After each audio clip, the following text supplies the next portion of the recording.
Olá, meus queridos alunos, tudo bem com vocês? Aqui é a professora Luciana Marinho, professora de Orçamento Público, Finanças Públicas. E hoje eu vou trazer um assunto bem interessante, um assunto bom, um assunto gostoso de se estudar e que quando cai em prova, e às vezes sempre cai em prova, nós temos aí um percentual desse assunto, sei lá, 60%, quando está no edital de vocês, 60%, 70% da prova, nós temos realmente esse assunto. É uma questãozinha que vai ser fácil de ser respondida, você vai acertar com certeza, e uma questão que você não pode errar. É uma questão que realmente é um assunto pequeno, um assunto que demanda pouco tempo, o custo-benefício é muito bom, então quando você estuda esse assunto, o custo-benefício é muito bom, porque você tem ali só meia hora não, 20 minutos para revisar esse assunto e você acerta com certeza a questão da sua prova. Então eu aconselho vocês sempre estudarem bem esse assunto. Mas que assunto é esse, professora? Vamos ver técnicas orçamentárias. No edital de vocês pode vir com o nome também de evolução do orçamento público. Então, dentro do assunto orçamento público e sua evolução, a gente tem a evolução do próprio orçamento, que seria justamente essa técnica orçamentária, as técnicas orçamentárias. O orçamento público, ele sofreu evolução ao longo do tempo. E essa evolução, a gente pode chamar de técnicas orçamentárias, uma das evoluções do orçamento, né? Ser as técnicas orçamentárias, ser, por exemplo, chamada também de espécies orçamentárias. Então, tudo isso vier no edital de vocês, trata desse assunto que a gente vai ver a partir de agora, tá? Mas o que seria essa evolução do orçamento? Vamos lá. O orçamento, antigamente, ele tinha uma preocupação somente em dizer o que era receita e o que era despesa. Então, ele só queria executar a despesa. Despesa com pessoal, material de consumo, serviço de terceiro. Aí ele dizia, vamos carimbar aqui. Despesa com pessoal, 100, serviço de terceiro, 200, enfim. Ele saía carimbando aqueles elementos de despesa, ou seja, se preocupava só com o objeto do gasto. O orçamento ele não fazia sequer nenhum tipo de planejamento, ele só se preocupava em gastar. Dizer o que era despesa de pessoal, serviço de terceiro e por quê? Qual era a finalidade nessa época? A finalidade nessa época, pessoal, era simplesmente o executivo dizer para o legislativo o que ele estava gastando. Então tinha um controle político, tinha um controle jurídico, mas não tinha um controle de eficiência, efetividade, não se perguntava por que daquela despesa. Então, nesse momento, há uma ausência total de planejamento. Mas, professora, que tipo de orçamento é esse que você está falando? Esse orçamento que não tem planejamento, esse orçamento que não tem nenhum tipo de estudo de viabilidade de políticas públicas. Esse orçamento que não se preocupa com o cidadão, mas simplesmente em gastar material de consumo, serviço terceiro e pronto, só gastar, ele não precisa mais de nada, nem justificar nada. Que tipo de orçamento é esse? É um orçamento chamado de orçamento tradicional. Ele pode vir com o nome também de orçamento clássico. Esse orçamento era chamado de orçamento de primeira dimensão. Por quê? Porque ele só se preocupa com o objeto do gasto. Ele só se preocupa com o gasto em si, com o que a administração pública vai gastar, com a receita igual à despesa e com esse controle legislativo, que é um controle jurídico e um controle que a gente pode dizer que é um controle político também. Só que isso não foi suficiente, precisou fazer reformas nessas técnicas orçamentárias, então eu precisei reformar. E essa reforma sofreu aí a primeira evolução, ou seja, trouxe a primeira evolução do orçamento, que veio um orçamento aí por realizações, ou que a gente pode chamar de orçamento de desempenho. E esse orçamento de desempenho que veio depois, né, ele já se preocupava com algumas despesas. Ele já dizia, por exemplo, na despesa com educação, quantos alunos eu quero alfabetizar? Na despesa com saúde, qual a taxa de mortalidade eu quero diminuir? Então já tinha uma preocupação de quantas pessoas vacinar. Aliás, taxa de mortalidade diminuir não, que é mais assim objetivo. Eu diria o seguinte, quantas pessoas eu quero vacinar na saúde? Na educação eu posso ter quantos alunos eu quero matricular na escola? Então já teria uma preocupação mais departamental, mais funcional que a gente chama. um certo planejamento, né? Quando a gente se preocupa em quantos alunos matricular, em quantas pessoas eu vou, por exemplo, vacinar, já tem um certo planejamento. Só que esse planejamento ele é mais funcional dentro da sua caixinha.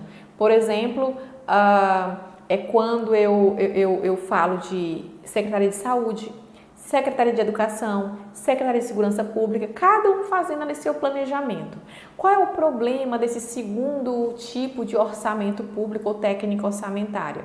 É que ele não se preocupa com o planejamento central, com as políticas transversais. A gente sabe que os problemas são transversais, existe um planejamento central. Então, esse orçamento precisou também passar por uma nova evolução, que é justamente chegando ao orçamento programa, que é o orçamento mais moderno, inclusive é o orçamento que é utilizado hoje no Brasil. E esse orçamento programa, nós já temos um orçamento que se preocupa com o planejamento central, ou seja, existe uma vinculação entre orçamento e planejamento. Nós já temos uma preocupação maior com a entrega das políticas públicas, com a efetividade das políticas públicas. Meu Deus, eu vou conseguir, por exemplo, com essa vacinação que está acontecendo, eu vou conseguir reduzir a taxa de mortalidade? Então perceba que a gente já vai se preocupar mais com a alteração de uma realidade. Então eu estou olhando um link entre o orçamento e o planejamento. Então, a principal característica é essa do orçamento mais moderno. Bom, mas essa daqui só é uma introdução para a gente falar que existe essa evolução do próprio orçamento.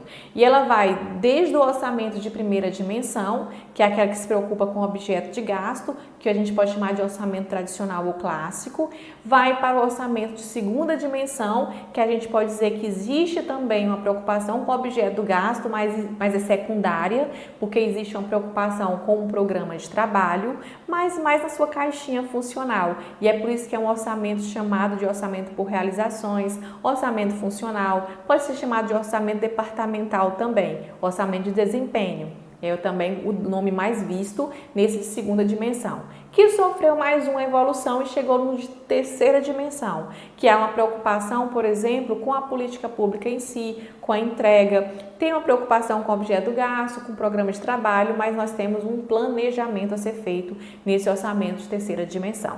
Bom, essa é a introdução, a gente vai passar a partir de agora a falar de todos esses orçamentos e outras técnicas orçamentárias também, tá bom? Então, técnicas orçamentárias, como eu falei para vocês podem ver isso dentro de orçamento público e sua evolução também. Claro que dentro de orçamento público e sua evolução a gente vai ver mais algumas coisinhas aqui de orçamento público, além das técnicas orçamentárias. Mas se o seu assunto só é técnicas orçamentárias ou espécies orçamentárias, essa aula vai atender 100%. Em orçamento público e sua evolução, a gente tem as técnicas orçamentárias compondo a principal característica do orçamento público e sua evolução, tá bom? Então, vai atender perfeitamente. Bom, eu falei para vocês que a evolução do orçamento vai desde o orçamento tradicional ou clássico, passa pelo desempenho por realizações e passa aqui pelo orçamento programa. Falei que esse orçamento é de primeira dimensão, esse orçamento é de segunda dimensão e esse orçamento é de terceira dimensão. Esse se preocupa só com o objeto do gasto, esse se preocupa com o programa de trabalho, mais o objeto do gasto, esse se preocupa com o planejamento, com o programa de trabalho, mais o objeto do gasto. É por isso que ele é de terceira dimensão. Nós temos que lembrar que isso daqui tem uma ausência de planejamento no tradicional ou clássico. Esse tem um planejamento, mas é um planejamento mais funcional, ou seja, dentro das caixinhas, dentro das funções. Esse aqui se preocupa mais com o planejamento estratégico, ou seja, há um link entre planejamento e orçamento. São as principais características dessas três técnicas orçamentárias ou evolução do orçamento. Mas vamos ver essas características de cada um desses orçamentos. Por exemplo, o orçamento tradicional ou clássico que a gente está tratando aqui, eu já falei para vocês que há uma falta de planejamento no orçamento tradicional ou clássico. Ele olha para a LOA, ou seja, quando ele vai olhar para a lei orçamentária, para o orçamento, a gente não vai nem falar de LOA, vai falar sobre orçamento, porque ele é tão antigo, né? Que ele surgiu em épocas bem antigas, então a gente vai falar do orçamento em si. Quando ele olha para o orçamento, ele diz o seguinte, olha, o orçamento vai se preocupar só com receita, e despesa, e com equilíbrio dessa receita e despesa. É por isso que ele é considerado um mero instrumento contábil. Quando ele olha, por exemplo, para as despesas, ele vai dizer o que é despesa com pessoal, despesa de serviço, despesa de material de consumo. Então, a preocupação dele é simplesmente elencar. Esse orçamento tradicional, elencar o que é uma despesa e o que é um elemento da despesa. Então, a preocupação é justamente com a aquisição de meios, ou seja, eu preciso adquirir material de consumo, eu preciso adquirir papel, eu preciso adquirir computadores, eu preciso adquirir, enfim, objetos. Então, a preocupação aqui é com a aquisição de meios, não tem uma preocupação com a finalidade daquele gasto, mas simplesmente em gastar. Ele se preocupa, como eu disse para vocês, com o equilíbrio financeiro, por isso que nós temos aqui que a receita deve ser igual à despesa nesse tipo de orçamento. A preocupação é mais com o incrementalismo. Professor, o que seria esse incrementalismo? Aí nós temos que lembrar que é o seguinte, quando nós tínhamos a saúde com o orçamento de 100 em um determinado ano, no próximo ano eu ia incrementar para 110. Eu não justificava nada, eu simplesmente aumentava esse percentual justificando. Olha, se ano passado foi 100, esse ano vai ser 110. Então havia um percentual incremental sem nenhum tipo de estudo, nenhum tipo de planejamento, nenhum tipo de olhar a política pública, nem olhar para a necessidade do cidadão, não se olhava nada. Só dizia o seguinte, eu vou precisar incrementar esse babado. E eles incrementavam cada despesa. Só isso. Material de consumo foi X? Pois agora é 2X. Não, 2X não. X mais 2. Serviço terceiro foi Y? Vai ser Y mais 2. É mais ou menos isso, sem nenhuma justificativa, sem nenhuma avaliação crítica, sem nenhum estudo estratégico, sem olhar para a política pública e nem sem olhar para a necessidade do cidadão, tá? É por isso que esse orçamento tradicional ou clássico, dizem, né, os estudiosos, que ele tem uma preocupação muito mais jurídica, muito mais de formalidade mesmo, do que o aspecto econômico, porque ele não tem a função econômica do orçamento, entende? Então, não há aquela preocupação com a função econômica do orçamento. E simplesmente de ser aquela peça que tem receita e despesa, que vai se preocupar simplesmente com a neutralidade entre receita e despesa. Então, nós podemos dizer que ele é neutro em relação à economia. Ele não se preocupa com as funções do orçamento público, com as funções econômicas, de intervenção do Estado na economia. É zero. Aqui não há uma preocupação de intervenção do Estado na economia. A preocupação aqui é somente a aquisição de meios, elemento do gasto, objeto do gasto e simplesmente isso. Então, há uma ausência de planejamento, eu falei para vocês que há uma neutralidade, eu falei para vocês que o aspecto jurídico, ele é muito forte aqui, então há uma preocupação de controle de legalidade, se preocupa simplesmente com a necessidade financeira da unidade. Tipo assim, a minha secretaria está precisando comprar isso. Ah, não, mas a minha está precisando comprar isso, X, Y, enfim. Ele vai se preocupar só com necessidade financeira da unidade, ou seja, de cada uma das unidades ali de uma determinada de órgão público, de um determinado órgão público, sem olhar, por exemplo, para o cidadão, sem olhar, por exemplo, para aquela determinada região, o que é que realmente precisa para atender uma política pública.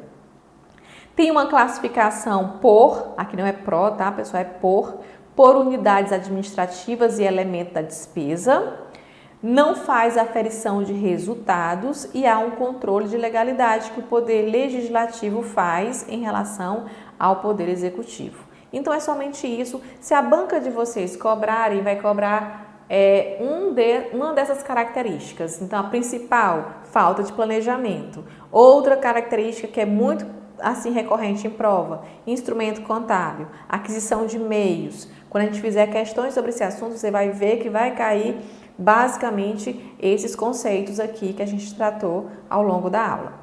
Bom, depois o orçamento passou por uma evolução e nós chegamos no que nós denominamos de orçamento de desempenho ou por realizações. Esse orçamento de desempenho ou por realizações, ele pode vir com outro nome na prova de vocês. Pode vir com o nome de funcional, ou seja, orçamento de desempenho por realizações ou orçamento funcional. E o que ele vai enfatizar? O resultado do gasto. Então, percebam que aqui há uma preocupação no resultado do gasto e não apenas no gasto em si.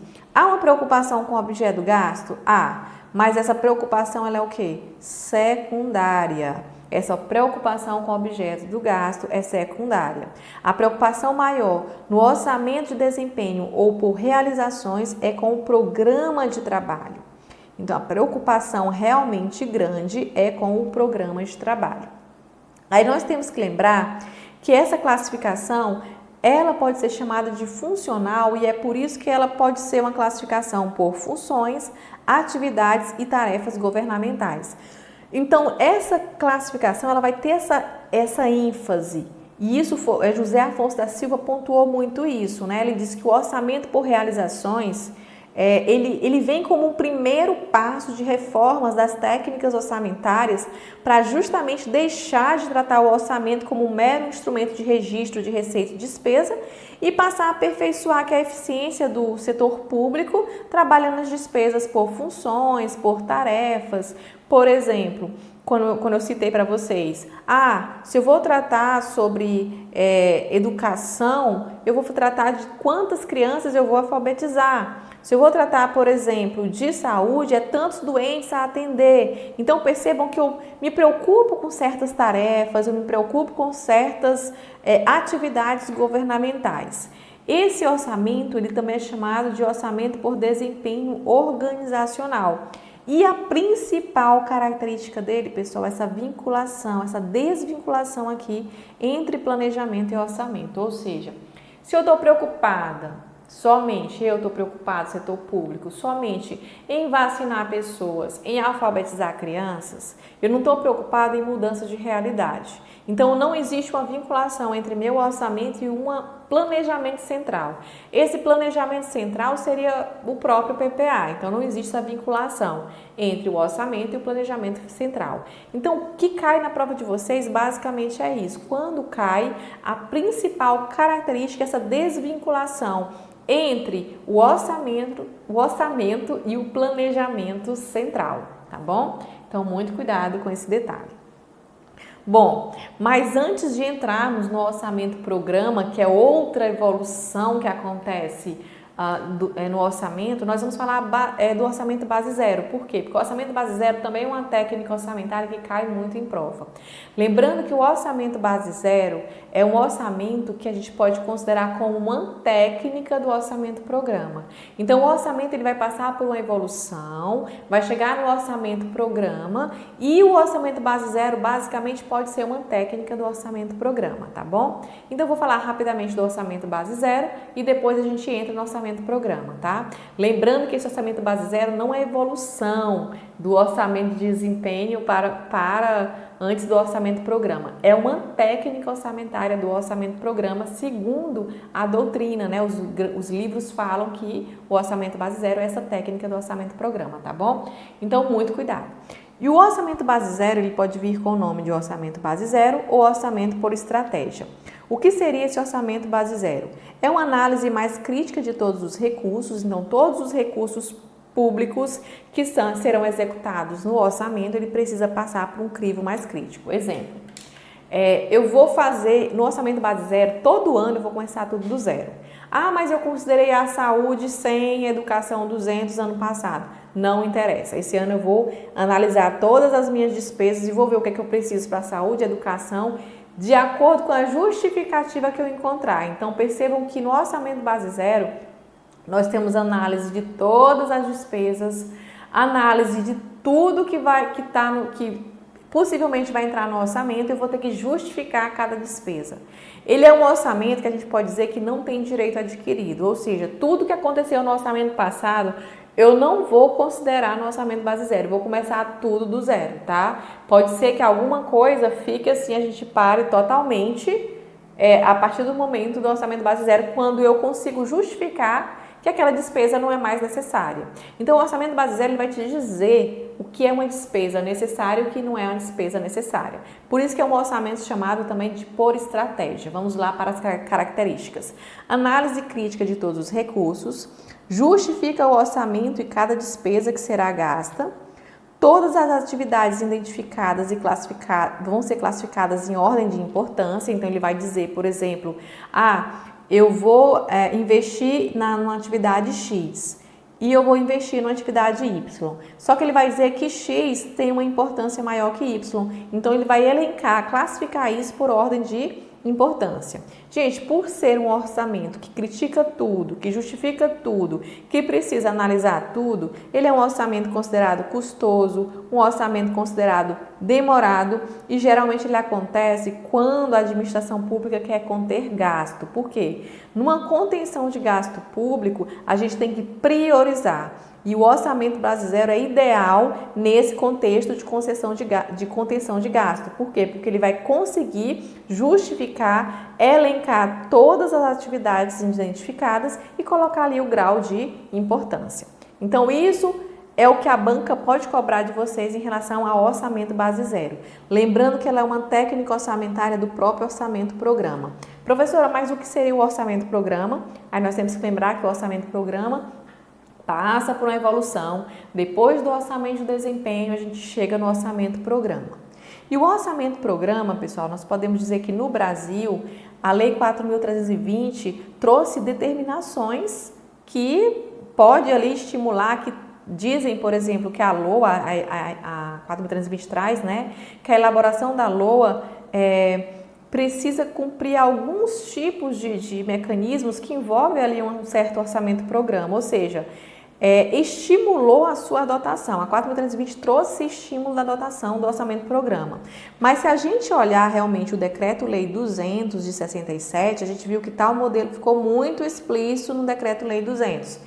E como foi que ele trouxe lá no Decreto-Lei 200 de 1967? Diz o seguinte: em cada ano será elaborado um orçamento programa que pormenorizará a etapa do programa plurianual a ser realizado no exercício seguinte e servirá de roteiro para a execução da coordenação de um programa anual. Então, percebam que o orçamento programa foi explicitado pelo Decreto-Lei 200 de 67. Mas nós podemos dizer que a Constituição Federal, cumprindo a tradição das constituições anteriores, ocupou-se dessa matéria, chegando a definir ali um certo planejamento. Então, percebam que a Constituição Federal, ela trouxe o modelo fortemente, né? Na Constituição Federal, a gente tem ali a Constituição trazendo ali realmente uma consolidação desse orçamento programa. Aí tivemos a criação do PPA, temos essa vinculação da LOA com o PPA, então perceba que isso ficou muito reforçado depois da Constituição de 88, mas explicitamente isso foi citado pelo Decreto-Lei 200. Nós temos alguma coisa na 4.320 também, e a Constituição trouxe realmente a viabilidade de se fazer esse orçamento programa. Mas quais são as características do orçamento programa em si? Vamos lá. O orçamento programa, ele possui o que nós chamamos de classificação funcional programática, inclusive o manual técnico do orçamento de cada ano, ele traz essa classificação funcional programática para verificar um tipo de classificação da própria despesa pública e precisa ser evidenciado porque essas informações vão ser importantes para vários órgãos, agentes, enfim, é uma informação importante de alocação de recurso. O orçamento programa, ele se preocupa com os objetivos, com as metas, com os indicadores, ele vai evidenciar os programas, os projetos e as atividades. Ele vai trazer transparência na aplicação dos recursos públicos. Ele tem o planejamento da ação do governo, ou seja, um governo central que tem link com a LOA e que vai fazer essa conexão. Os programas do PPA, do governo central, vai fazer conexão, o link com a LOA na alocação dos recursos. E é por isso que ele faz um elo entre o planejamento e o orçamento público. Se preocupa com a racionalidade, com a eficiência. É um instrumento de programação econômica, por quê? Porque tem uma ênfase na questão da intervenção do Estado na economia.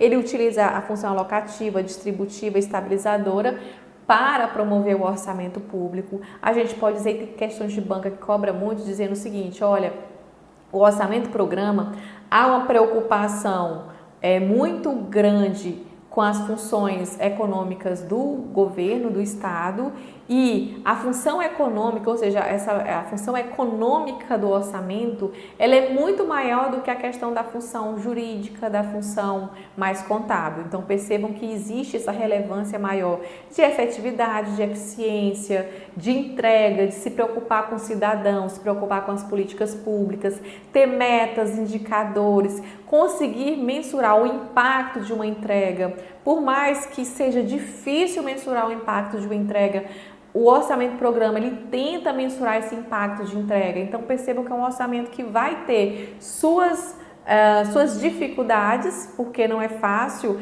você trazer, por exemplo, uma resposta de política pública, mas ele se preocupa sim com o cidadão, se preocupa sim com as políticas públicas e com as entregas para a sociedade, ok? Além disso, há uma ênfase dos aspectos administrativos de planejamento. Ele avalia a eficiência, a eficácia e a efetividade das ações governamentais. E por fim, pessoal, para a gente terminar, nós temos também hoje muito evidenciado o orçamento participativo. O orçamento participativo, ele convive com o orçamento programa, tá? E nós temos hoje o orçamento participativo muito fortalecido até mesmo na Lei de Responsabilidade Fiscal. Se você olhar, por exemplo, o artigo 48 da LRF, ele vai falar sobre a questão da transparência e ele vai dizer que a transparência vai ser estimulada por meio de quê? De audiências públicas. E essas audiências públicas é tanto na construção do PPA, LDO e LOA, como também na aprovação do PPA, LDO e LOA. Então percebam que, por exemplo, na elaboração da LOA, o Poder Executivo, quando está elaborando a LOA, vai ter que chamar a população para participar em audiência pública e ouvi-las. Isso não quer dizer que a população vai construir a LOA, não é isso. Isso quer dizer o seguinte, que cabe ao Executivo a ouvir para fomentar essa transparência pública, assegurar essa transparência pública e trazer o cidadão como protagonista ativo do processo de orçamentação, ou seja, o processo de elaboração do orçamento, e ouvi-los para saber como melhor alocar as políticas públicas. Então percebam que é importante a participação do cidadão. E o orçamento participativo é isso, é chamar o cidadão em audiência pública, tanto para a elaboração do processo orçamentário, como também para a aprovação desse processo, quando o Poder Legislativo está votando lá. Então ele chama novamente o cidadão, as organizações sociais, enfim, como o cidadão se organiza, como o cidadão defende suas pautas, ou escuta cada um das demandas e vai ali, toma as suas decisões sobre a alocação dos recursos na LOA. Então, a audiência pública, tanto na elaboração do orçamento, como também na aprovação desse orçamento. Isso é orçamento participativo, isso é controle social, isso é chamar o cidadão para ser protagonista ativo desse processo. Então, se cair algo desse tipo, vocês já sabem que isso é orçamento participativo. Mas quais são as principais características que a banca vai cobrar de vocês? Vamos lá. Aí nós temos o cidadão como protagonista ativo da gestão pública, participação da população no processo de elaboração e de alocação de recursos. Lembrando que, por mais que eu chame o cidadão para aumentar essa transparência pública, esse controle social, no momento em que o legislativo está chamando, não há perda de participação do legislativo, porque o legislativo vai o quê? Ouvir o cidadão e tomar suas decisões, ou seja, não mexe na legitimidade, nem do legislativo nem do executivo. Mas, pessoal, se, por exemplo, se tentar, por exemplo, atender todas as demandas da população, pode ter um risco de perda de flexibilidade e uma rigidez maior na programação dos investimentos. Se eu, por exemplo, for ouvir a demanda de toda a população e tentar alocar isso no meu orçamento, pode ser que gere algum tipo de rigidez e perda de flexibilidade, ok? Mas, no geral, o orçamento participativo ele é muito importante. Ele traz uma certa sensibilidade na hora de alocar os recursos, traz uma abertura com a população. E outra coisa, a população, a partir do momento que ela sabe como esse orçamento está sendo executado, ela passa a cobrar também esse orçamento, ou seja, ela pode também acompanhar a execução desse orçamento e verificar como está sendo essa alocação de políticas públicas. Então, o orçamento participativo ele é super saudável, ele tem que acontecer porque ele fortalece a democracia, ele fortalece a participação social, ele fortalece o cidadão como dono dos recursos públicos, né, como protagonista e como ele deve ser ouvido e recebido, tá? Então é importante nós lembrarmos que esse orçamento participativo ele consegue realmente, como é que eu posso dizer, conviver com o orçamento programa, assim como o orçamento base zero, tá? Então é isso, pessoal, falamos das técnicas orçamentárias, da evolução das técnicas orçamentárias e é isso que cai em prova, tá? Então se vocês querem realmente saber como as bancas costumam cobrar, é justamente isso aqui que vai cair em prova sobre técnicas orçamentárias e evolução do próprio orçamento. E vamos lá, terminando esse vídeo, foi um vídeo rapidinho falando sobre técnicas orçamentárias e eu aguardo vocês aí no próximo vídeo. Até mais, tchau, tchau!